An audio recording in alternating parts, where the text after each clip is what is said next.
Let's begin. Oh no, it's ringing. Make it stop. Anna, are you gonna answer that? Shh. If I don't move, maybe they will go away.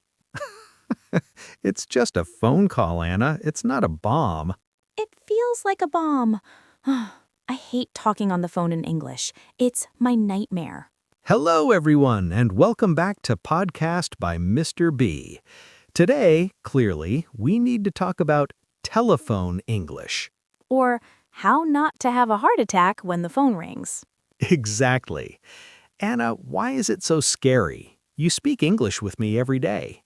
But I can see your face. On the phone, I can't see lips moving. I can't see hand gestures. It's just voices. Fast, scary voices. That is very common. Phone phobia is real. But today, we are going to give you the phrases to control the call. Control the call? Like a boss? Like a boss. Step 1, answering. How do you answer, Anna? Usually I say, hello? Ah, the question hello. You sound unsure. You sound like you were surprised the phone is working. Well, I am surprised. Don't do that. Be confident. Say, hello, this is Anna speaking. Hello, this is Anna speaking. That sounds very official. It is. It tells the other person, I am ready. I am professional. What if I don't know who is calling? You can ask, may I ask who is calling, please? May I ask who is calling? That is polite. Much better than who is this? Yes. Never say, who is this? It sounds rude. Okay, so I answer confidently, but then the panic starts. Why? Because they start talking fast, blah, blah, blah, blah, blah, blah, and I don't understand anything. This is where you use the clarification phrases. Do not just say, what? What is bad? What is a little aggressive. Try this. Sorry, I didn't catch that. I didn't catch that. Like catching a ball? Exactly. The words flew by and you didn't catch them. That is a cool idiom. Sorry, I didn't catch that. Or if the connection is bad, robot voice, you can say, you're breaking up. You're breaking up. That sounds like a relationship problem. It's not you, it's me.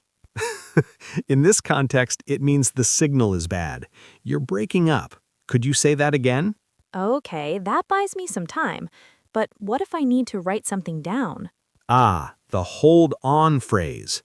Never just go silent. The other person thinks you died. Or that I ran away. Say, bear with me a second. Let me grab a pen. Bear with me?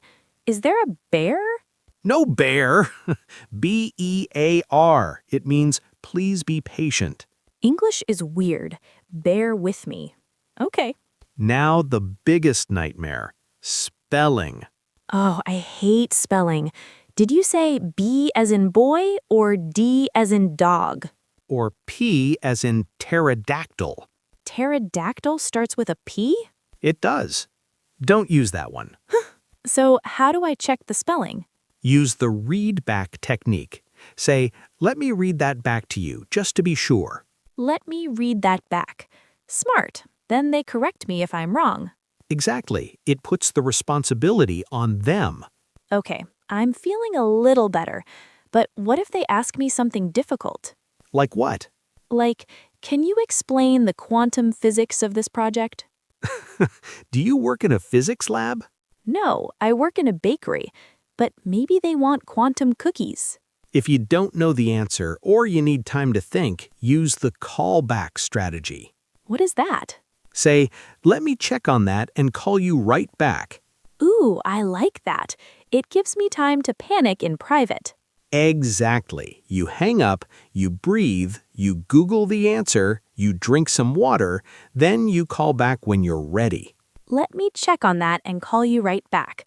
That is my new favorite phrase. It's a lifesaver. Now let's talk about ending the call. I usually just say bye and hang up very fast.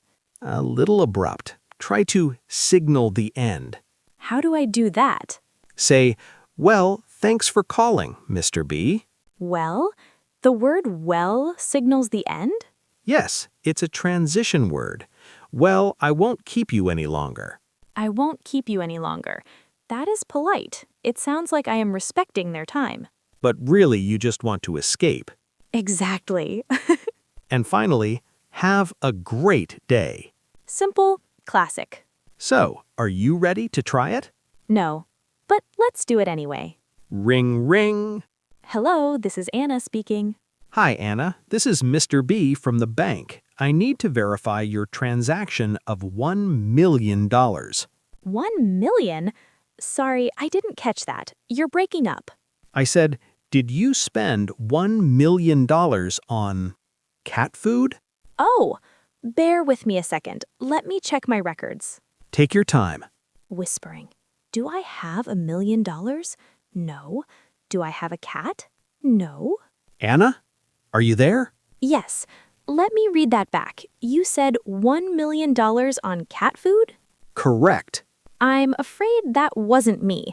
I make it a rule not to buy gold-plated cat food. Ah, good rule. My mistake. Well, thanks for calling, Mr. B. I won't keep you any longer. Goodbye, Anna. Click. I did it. I didn't die. You did great. You sounded professional, even though you were talking about cat food. The phrases really help. It feels like I have a script. That is the secret, Anna. Most phone calls are scripts. They follow a pattern. Hello, problem, solution, goodbye. Exactly. Once you know the pattern, the panic goes away. I think I might actually answer the phone next time. Maybe don't answer the scam likely calls, though. Oh, never. I only answer if it's pizza delivery. Priorities. Okay, let's review these magic phrases so our listeners can survive their phone calls. Repeat after us, everyone. Speak loudly. Pretend you are holding a phone. Phrase 1. Hello, this is... Name, speaking. Hello, this is Anna speaking. Phrase 2. May I ask who is calling, please? May I ask who is calling? Phrase 3. Sorry, I didn't catch that. Sorry, I didn't catch that. Phrase 4. Bear with me a second. Bear with me a second. No bears involved. Phrase 5. Let me read that back to you. Let me read that back. And finally, thanks for calling. Have a great day. Thanks for calling. Have a great day. Perfect. Now for the challenge. Ooh, this is a scary one. We want you to practice your voicemail greeting. Your what? The message people hear when you don't answer. Oh, hi, you've reached Anna. Leave a message. Exactly, but make it professional. In the comments, write your voicemail script.